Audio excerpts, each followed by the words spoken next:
하나님 말씀은 신약성경 마태복음 5장 9절입니다.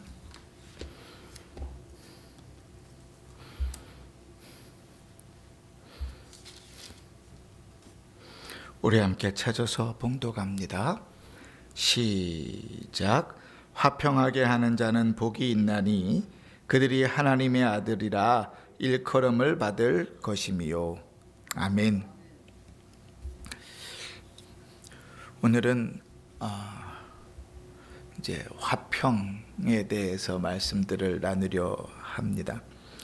겸손하고 온유한 사람에게는 당연히 따라오는 일이 화평입니다. 그러니까 겸손하고 온유한데 그 사람이 있는 곳에는 늘 분쟁과 다툼이 있다. 이런 경우는 없어요. 그치? 분쟁과 다툼이 있는 곳에는 교만함과 또 자기가 살아있는 것과 또 온유하지 못한 성품들이 드러나니까 그 속에서는 서로 주장하고 다툼이 있는 거죠. 그러니까 자기 자신을 주장하면 다툼이 생기고 온유하고 겸손하여 하나님 앞에 열매들을 맺으면 그곳에는 언제나 화평의 열매들이 맺힙니다. 이 화평이라는 말은 이제 구약 성경에 보면 히브리어는 두 가지 단어를 쓰는데요. 하나는 메누하라는 말을 쓰는데 그것은 안식, 평안 이런 뜻입니다. 그리고 이따도 얘기하겠지만 이 화평이라는 말하고 평화라는 말하고 같은 말이지요. 근데 같은 말인데 왜 두 개를 쓸까요? 같지만 또 다른 말이기 때문에 그래요. 한국말이 참 어렵습니다. 그리고 두 번째로 이제 구약에서 이 화평을 얘기할 때 우리가 너무나 잘 아는 말씀이 단어가 샬롬입니다. 샬롬. 번영하다, 평화를 누리다, 완성하다 이런 뜻이죠. 그러니까 화평하다 하는 것이 대충 어떤 것인가 이렇게 개념들을 정확하게 잡으셔야 됩니다. 또 헬라어 성경에서도 이제 신약으로 넘어오면 헬라어에서도 이 화평이라는 단어가 두 개로 쓰이는데요. 이 헬라어에서는 그 의미들이 어떤 단어에서 파생했냐면 결속하다 이런 단어에서 파생됐습니다. 그러니까 화평하다는 것은 서로 이렇게 연결된다는 거예요. 그러니까 화평하는 것에 하나됨이 있죠. 그리고 다투고 또 싸우는 것에는 분열되잖아요. 그러니까 이 신약 성경에서 화평하다 하는 단어를 쓸 때는 결속하다, 연결돼 있다 이런 말들을 씁니다.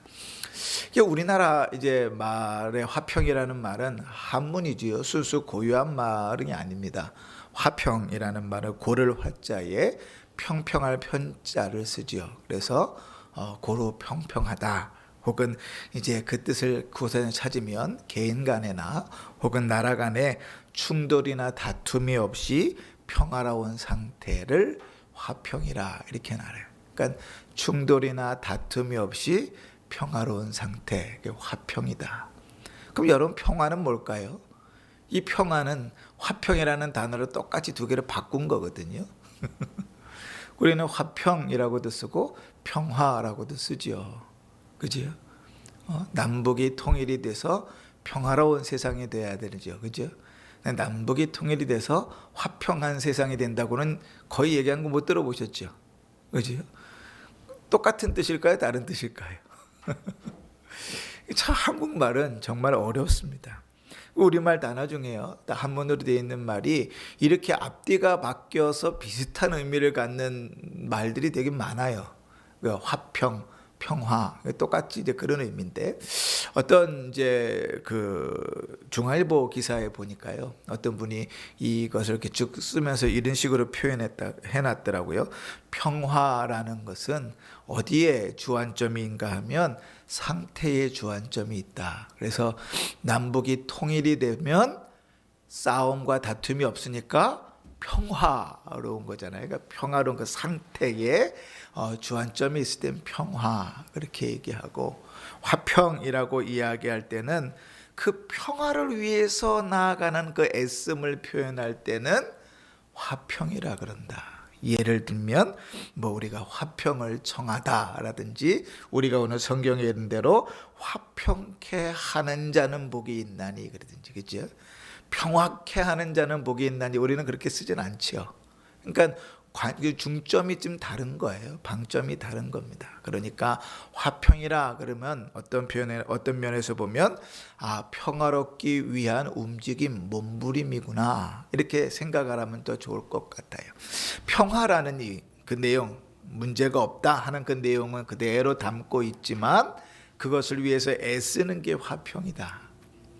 그러니까 오늘 우리가 이제 신자의 화평에 대해서 함께 나눠볼 텐데요. 우리가 수요일마다 계속 나누는 뭐 겸손, 온유, 화평 이런 것들은 다 성경에 보면 성령의 열매로 표현되어져 있죠. 다른 말로 바꾸면 신자에게 주어지는 열매라는 겁니다. 또 다른 말로 하면 예수를 믿기 때문에 주어진 선물이에요. 그러면 세상 사람들은, 불신자들은 화평하지 않은가? 오늘 이제 이런 내용에서, 맥락에서 보면 화평하지 않다. 왜 그렇게 봐야 될까? 화평하게 사는 사람들도 많은데 왜 그렇게 봐야 될까? 이렇게 생각할 때에 우리가 화평하다 하는 것은 죄로부터 시작된 것의 해결이 화평이잖아요. 그죠? 평화, 우리에게 있어서는 평안함, 무난함, 이런 것들은 어디로부터 오냐면 죄의 해결로부터 오지요. 그죠? 아담과 하와가 에덴 동산에서 죄를 지은 다음부터 인간은 죽었다 그랬지. 먹는 날에는 정령 반드시 죽으리라. 근데 살아서 대화도 하고 숨도 쉬고 쫓겨도 나니까 하나님은 거짓말장이, 이 성경은 거짓이다. 그러면 창세기 1장, 2장, 3장을 쫙 찢어버려야 되는데 우리는 안 그렇잖아요. 붙여놓잖아요. 그리고 그 내용을 육체가 죽는 걸 얘기하는 것이 아니다. 영적으로 죽는 것이다. 영적으로 죽는 건 뭐라고요? 하나님과 우리 사이의 교제가 끊어져 버리는 거예요. 숨은 쉬는데 살았으나 죽은 자지요. 굳이 비유를 좀 하자면 식물인간 같죠. 누워 있어요. 숨은 쉬어요. 분명히 살아있는 자입니다. 그 숨을 멈추면 살인이 돼요. 그런데 살았으나, 그가 살았다고 숨을 쉰다는 것, 심장이 뛴다는 것 외에 할 수 있는 것은 아무것도 없죠. 살았으나 죽은 자 같은 거죠. 육체로는 산 것 같아요. 그런데 실제로 죽었다 하는 것은 하나님과 관계가 깨어져 버린 것이죠. 그거는 회복할 수가 없어요. 사람과 하나님과의 관계가 깨어졌을 때 이미 이 세상은 사람과 사람 간의, 사람과 하나님 간의, 사람과 자연 간의 모든 관계가 깨졌습니다. 그래서 에덴 동산에서 늘 음식을 내던 땅이 더 이상 사람을 위해서 음식을 내지 않아요. 하나님께서 저주하신 대로 밭을 갈고 땀을 흘리고 노력을 해야만 거기서 소산물을 얻어먹을 수 있습니다. 그렇지? 사람과 사람의 관계도 마찬가지예요. 아주 이기적이고 자기중심적이죠. 제가 늘 이제 관계를 맺을 때 그런 얘기 했잖아요. 늘 어떤 사람은 대화하면 기분이 나쁜 사람이 있고 어떤 사람은 대화를 끝나면 기분이 좋은 사람이 있는데, 그 왜 그런가 이렇게 생각하면 되게 기분이 나쁜 사람은 늘 대화의 끝이 기승전 나로 끝나요. 그지? 내 이야기로 딱 끝나요. 내가 드러나고 내가 자랑이 안 되면 못 견디는 사람이죠. 그러니까 자존감이 낮아서 그런 거죠. 근데 어떤 사람은 기승전 너로 끝나는 사람이 있어요.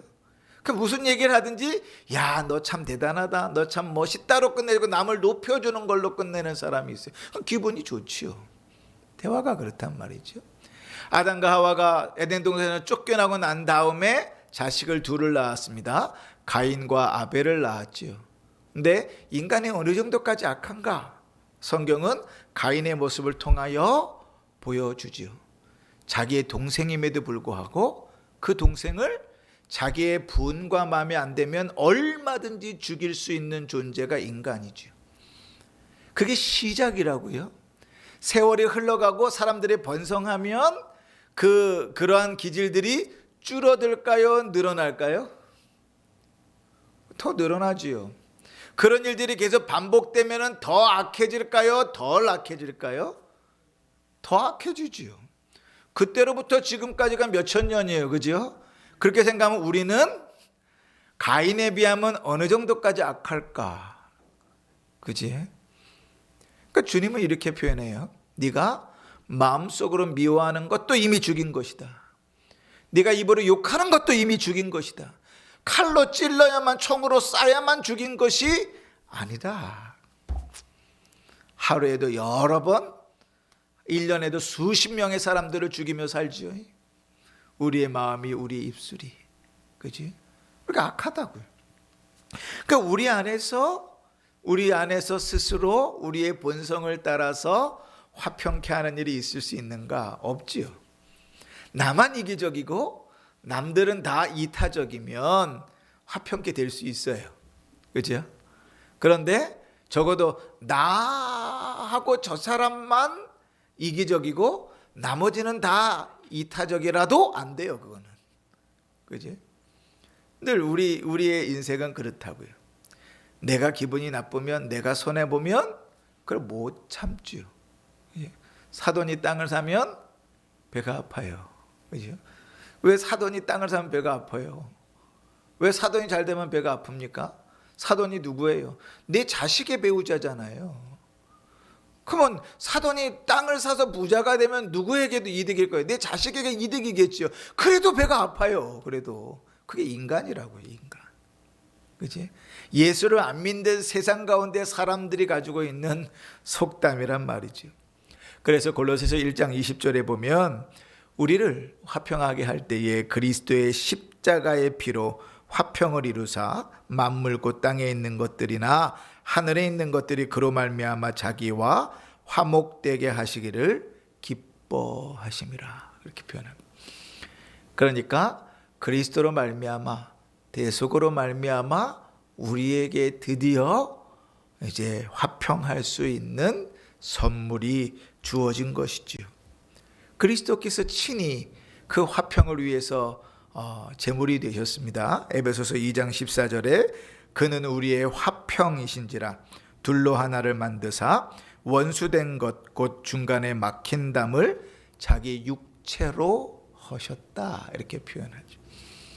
그러니까 우리가 화평하다 하는 것은 그리스도 때문에 화평한 것이고 그리스도로 인하여 화평한 것이고 그리스도와 더불어 화평한 것이죠.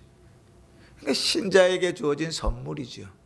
그 신자 밖에서는 평화로운 사람, 화평적인 사람이 있을 수 있어요. 그런 흉내를 낼 수 있지만 성경이 우리에게 내는 그러한 화평은 없지요. 그래서 성경은 우리 안에 주어져 있는 그 화평케 하라는 것이 성령의 열매라 이렇게 구별합니다.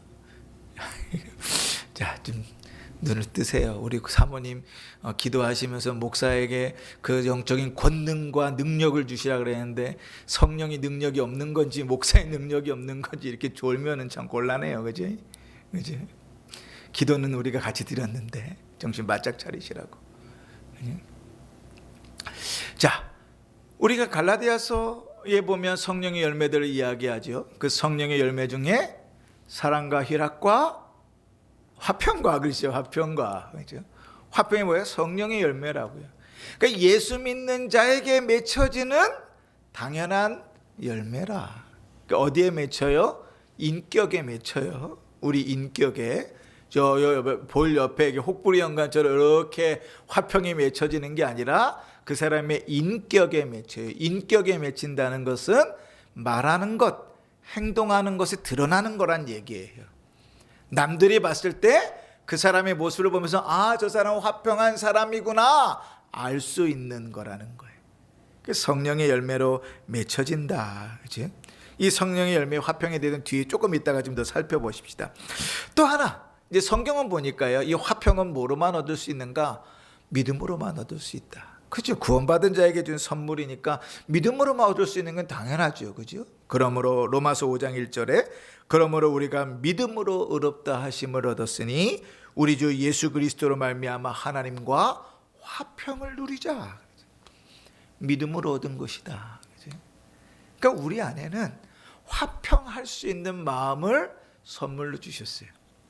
문제는 뭔가 하면 화평하려 하는가, 여기에 이제 우리의 숙제가 있는 거예요. 또 이렇게 하나님과 화평이 됐잖아요. 그리스도께서 대신 죽으심으로 하나님과 우리 사이에 막힌 담이 헐어지고 평화, 화평이 왔잖아요. 그러면 그런 사람은 당연히 그 은혜가 흘러 누구에게까지, 다른 사람에게까지 흘러가는 게 정상이에요.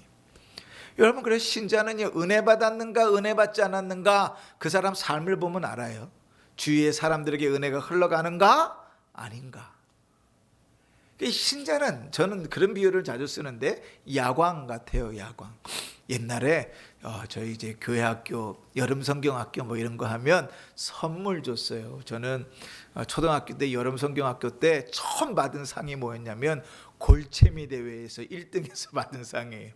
골채미 대회가 뭔지 아세요? 위통을 다 벗고 이렇게 해가지고 누가 얼마나 뼈가 앙상하게 나왔나 이거 봐가지고 제일 불쌍한 사람이 1등이에요. 거기에서 이제 상을 받은 게 처음 상인데 그 상이 뭐였냐면 야광 십자가였어요. 요만한 플레이트 위에 야광 십자가를 딱 꽂아놓고 책상에 올려놓으면, 이게 저녁이 되면 불을 켜놓잖아요. 그러면 그 불빛이 야광 십자가에 쫙 스며들어 있다가 잘라고 불을 딱 끄면 십자가 빛이 딱 보여요. 그게 야광이죠. 근데 이 야광의 특징이 뭔가 하면 빛을 흡수한 만큼만 내뿜어요. 다른 말로 하면 시간이 지나면 빛이 점점 흐려져요. 여러분, 저기 보이십니까? 입구 위에 보면 출입문 있잖아요. 비상등 표시 있죠. 저거 나름 야광으로 된 겁니다. 축광이라고 산 거예요. 혹시나 이따 가시면서 한번 불을 싹 다 꺼보세요. 그러면 제가 희미하게 이렇게 빛을 비춰요. 이게 야광이 덜 들어갔는지 확 비치지는 않더라고요. 그런데 시간이 지나서 내일 새벽에 오면요, 빛이 다 사라져 버리죠. 그게 야광이에요, 야광. 근데 신자는 마치 야광 같아요. 내가 하나님한테 은혜를 충만하게 받으면 그 은혜는 반드시 흘러들어가요. 내 옆에 있는 사람들에게 흘러들어가요. 내가 은혜 받으면 내가 말하는 게 딱 달라요. 이미 집에 가서도 똑같은 상황이 주어져도 행동하는 게 달라요. 그런데 은혜 받지 못하잖아요. 그러면 내 마음 자체가 쫙 메말라 가지고 내 입에서 나가는 말이나 행동이 완전히 달라요. 그 은혜 받은 사람은 그 은혜가 흘러간다니까요. 은혜를 받은 만큼 흘러가요. 여러분, 우리 우스갯소리로 아이들이 수련회 가고 뭐 우리가 부흥회 하고 그러잖아요. 그러면 그 은혜가 딱 3일 가요. 3일. 그 3일 간다는 게 무슨 얘기냐면 약발이 3일 간다고. 은혜 받아서 막 좋고 막 감사하고 막 눈물 흘리고 기도 3일 가요. 그 다음 주 되면 다시 원점이야. 참 속상하죠. 그러니까 은혜를 받는 것은 흘러가게 되어져 있어요.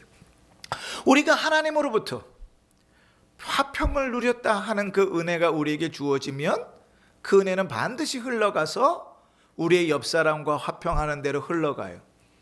내가 얼마나 원수이고 얼마나 철천지왼수인데 하나님께서 나를 구원하셨다는 사실을 발견하고 인정하고 고백하게 되면 용서 못할 원수가 없어요.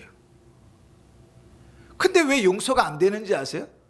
내가 얼마나 죽일 놈인지를 깨닫지 못하기 때문에 용서가 안 되는 거예요.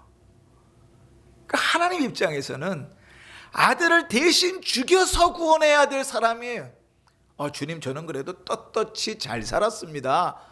주님, 저 정도면 그 죽이지 않고 한 오른손 정도 자르는 것 선에서 해결할 수 있지 않겠습니까? 천만에요. 아무리 잘 살았어도 날 구원하시기 위해서 그 아들을 죽이셨어야만 했다고요. 그게 내가 얼마나 죄인이야. 하나님 입장에서는 원수예요. 자기 아들을 죽여야만 하는 원수라고요. 그 은혜가 뭔지 깨달으면 절대로 용서하지 못할 사람이 없어요. 근데 깨달았다가 깨달아지지 않았다가, 깨달은 듯 하다가 안 깨달은 듯 하다가, 그죠? 그 얘기 다른 말로 하면 한 번은 용서가 됐다가 용서가 안 됐다가, 이놈은 용서가 됐다가 저놈은 용서가 안 됐다가, 그죠? 우리의 마음이 그렇다고요. 은혜를 받으면 그 은혜는 흘러가게 돼 있어요. 그게 당연한 거예요. 은혜를 안 받으면 나에게 내가 받은 은혜가 없으니 하나님으로부터 받은 빚이 없으니 빚을 비출 수가 없지요. 강팍할 수밖에 없는 거예요. 입에 나가는 말에 은혜로운 말이 있을 수 없어요. 그 삶 속에 은혜로운 일이 있을 수 없는 거죠. 그래서 그리스도로 말미암아 화목하게 됐다, 그리스도로 말미암아 막힌 담이 헐어지고 화평하게 됐다는 것을 믿음으로 고백할 수 있는 사람은 사람과 사람의 관계에 있어서도 화평을 누립니다. 다른 사람을 더 먼저 생각하게 되고 화평하기를, 평화롭기를 바라죠. 그래서 성경은 가끔씩 이 화평을 소금과 비유해서 표현합니다. 마가복음 9장 50절에 소금은 좋은 것이로되 만일 소금이 그 맛을 잃으면 무엇으로 이를 짜게 하리요, 너희 속에 소금을 두고 서로 화목하라 하시니라. 로마서 12장 18절에도 할 수 있거든 너희로서는 모든 사람과 더불어 화목하라. 꼭 예수 믿는 사람끼리만이 아니고 예수 안 믿는 사람과 가운데서도 화평하라, 화목하라, 그렇게 말하는 거죠. 그러니까 화목한 사람은, 화평한 사람은 하나님과 동행하고 하나님과 그 화평이 누려지니까 문제가 없어요. 여러분, 요즘 가정에 문제들이 많이 일어나잖아요. 가정에 문제들이 많이 일어나고 부모 자식 간의 문제들이 많이 일어나는데 가정이 깨지면, 그러면 그 아이들의 문제가 그대로 다 사회로 드러납니다. 그러니까 부모 자식 간의 관계가 좋으면 그 자식은 어긋나는 일이 거의 없어요. 근데 부모 자식 간의 관계가 안 좋으면 그 자식은 거의 다 어긋나갑니다. 집을 나가고 집에 있기를 싫어하고. 왜냐하면 부모하고 관계가 안 좋기 때문이거든요. 엄마하거나 아빠하거나 한쪽만이라도 관계가 좋으면 어긋나지 않아요. 그런데 그 관계가 좋지 않으면 어긋나가는 겁니다. 가정이 깨진다는 것은 이혼을 하고 산산조각이 났다는 것만 얘기하는 게 아니에요. 부모 자식 간의 대화가 없고 신뢰가 없고 관계가 없고, 또 신자 같으면 기도하면 기도함이 없고, 이럴 때, 늘 일방적일 때, 그럴 때는 어긋날 수 있어요. 하나님하고도 관계도 마찬가지 아니겠습니까? 하나님하고 화평하면 그 신자는요 늘 든든해요. 하나님과 교제하고 하나님과 화평하는 자가 걱정과 근심과 염려 때문에 고생하는 것은 거의 본 적이 없어요. 그러니까 하나님과 화평의 문제가, 하나님과 교통의 문제가 막히면 그것은 반드시 밖으로 흘러나가는 겁니다. 그렇지? 자, 아까 우리가 이제 성령의 열매라 그랬잖아요. 갈라디아서에 있는 말씀대로 화평은 성령의 열매라 그랬습니다. 그 내용들을 조금 더 살펴보고 오늘은 좀 마칠까 하는데, 여러분, 우리가 본성이 죄인이다 하는 일이, 가는 말이 우리가 너무나 많이 들었죠. 그죠? 너무나 쉽게 익숙하게 아는 말입니다. 그런데 우리가 죄인이라는 말을 알고 익숙하고 잘 아는데 그게 얼마나 무거운 말인지는 우리가 잘 인식하지 않는 것 같아요. 그러니까 내가 죄인이라는 사실이 얼마나 무거운 사실인가 하면, 표현이 좀 그런데 죄송합니다. 내가 죄인이에요. 그래서 하나밖에 없는 내 아들 은종이를 죽여야만 하는 상황이라고요. 죄가 그만큼 무겁다고요.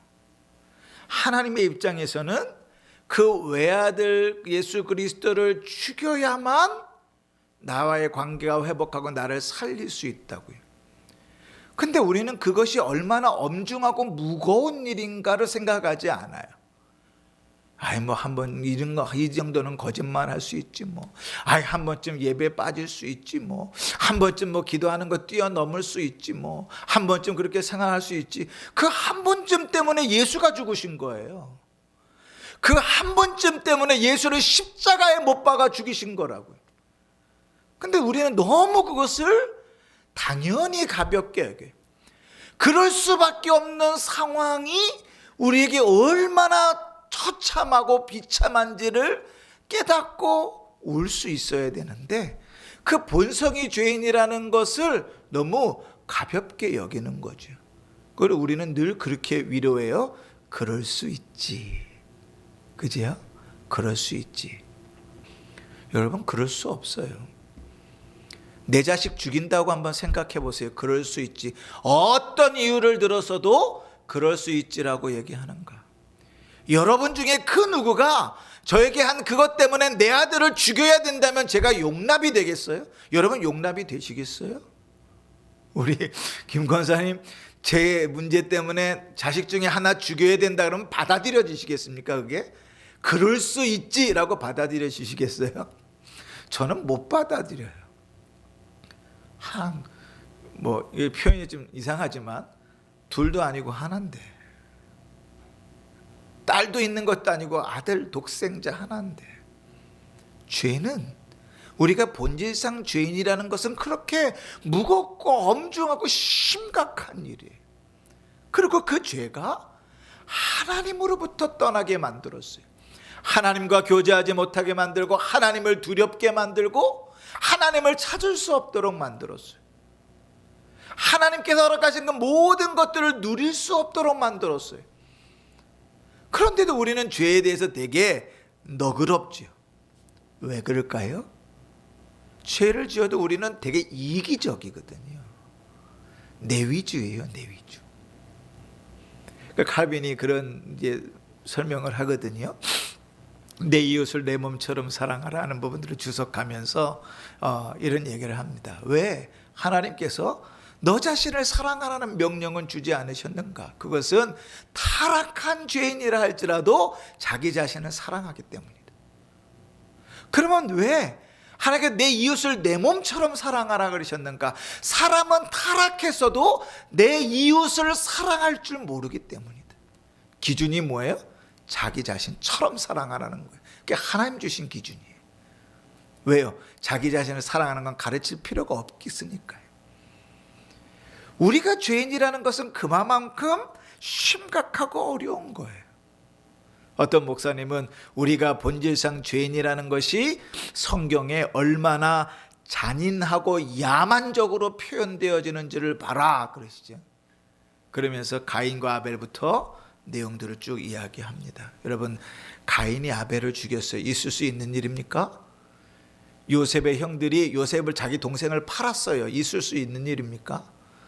상식적으로 이해가 되십니까? 우리는 너무 많이 그 이야기를 들어서 그냥 당연한 듯 받아들이지만, 여러분, 우리 중에 누가 그랬다면 여러분 용서하실 수 있습니까? 한 자리에 앉아서 식사하실 수 있겠어요?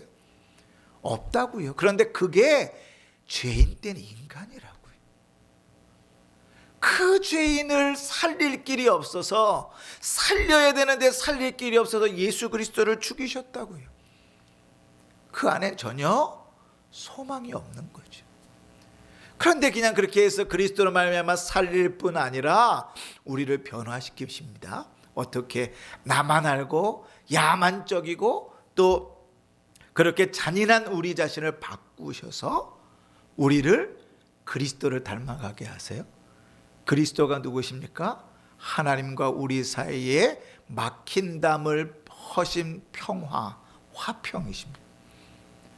그리스도를 닮아갈 수 있도록 우리에게 살게 하시고, 우리로 하나님과의 관계 가운데서 평화를 누리게 하시고, 그 은혜를 통하여 우리가 옆에 사람들, 신자들 간의 평화를 누릴 수 있게 하고, 그로 말미암아 믿지 않는 자와도 평화를 누리게 하십니다.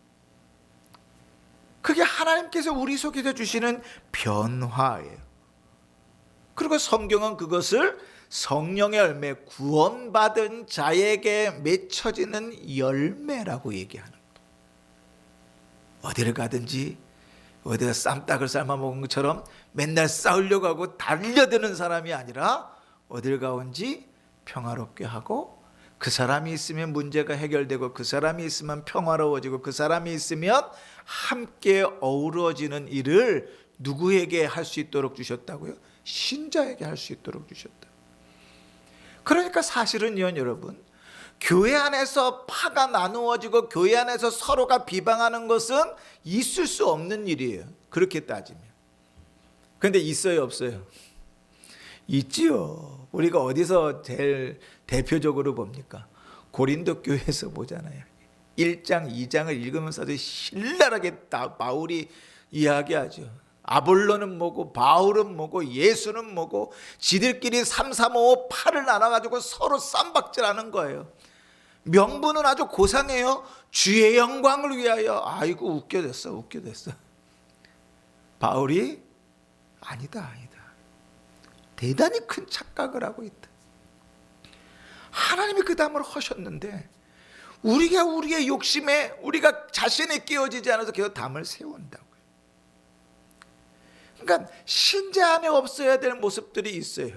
왜일까요? 우리가 본질상 죄인이니까. 우리가 얻은 구원이 내 노력으로 얻어진 것이 아니라 하나님의 선물로 주어졌으니 구원 얻기 위해서 내가 한 노력이 아무것도 없어요. 그지요? 그런데 구원 얻은 자에게 화평하게 살라고 하시는 그 말씀, 화평하게 살 수 있는 그 열매의 시작을 심어두신 다음부터는 그것을 위하여 우리는 주고 힘을 다해서 힘쓰고 노력해야죠. 그게 믿음이죠.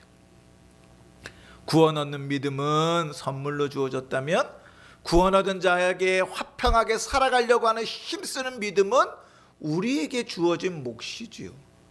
신앙의 열심이죠. 그런데 희한해요. 우리 인도자 성경 공부 때도 그런 얘기를 했지만 구원 얻는 일에는 목숨을 걸고 대단히 중요하게 생각해요. 예수 믿어 구원 얻는 일은, 천국 가는 일은 대단히 중요한데 그 다음부터는 딱 주저앉아가지고 성경의 대부분 다 구원 얻은 자에게 주어져 있는 삶을 얘기하는데 그 삶에 힘쓰고 애쓰는 데는 관심이 없어요. 믿음으로 살고 믿음으로 섬기고 믿음으로 봉사하고 하나님 나라를 위하여 살고 교회를 세우고 성도를 섬기는 일엔 관심이 없어요. 희한하죠. 성경은 대부분을 그 얘기를 하고 있는데 그 일에는 관심이 없는 거예요. 화평하라. 화평할 수 있는 능력을 우리에게 주셨어요. 그럼에도 불구하고 화평하려 하지 않을 때 그 문제가 있죠.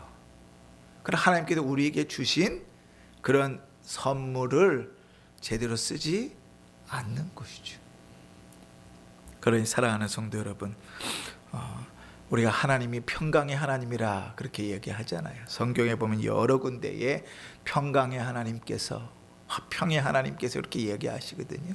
하나님이 평강의 하나님이시면 하나님의 형상을 따라 지음받은 우리는 평강의 사람, 화평의 사람이어야 됩니다.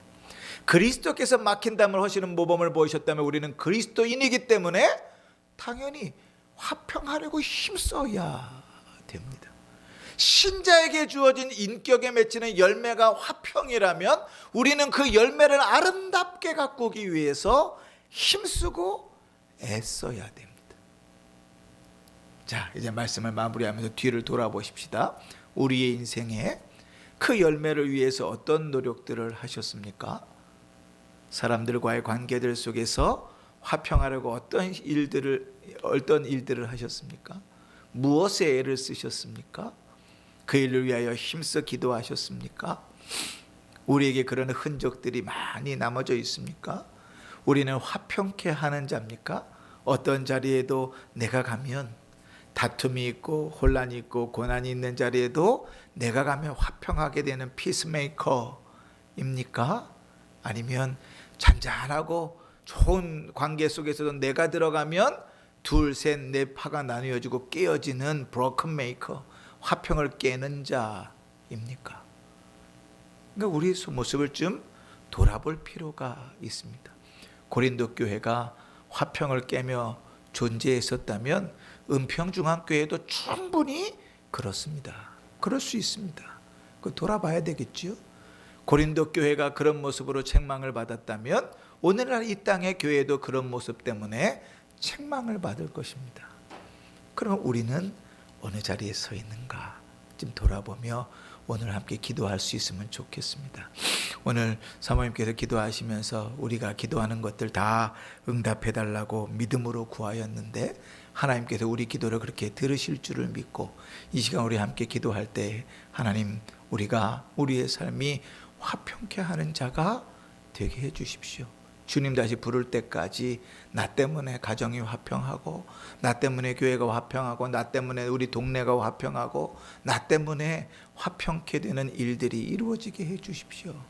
하나님 우리 교회를 통하여 화평케 되는 일이 있게 하여 주옵소서. 교회를 통하여 동네가 화평케 되고 교회를 통하여 주의 복음이 전해짐으로 화평케 되는 일들이 있게 해 주십시오.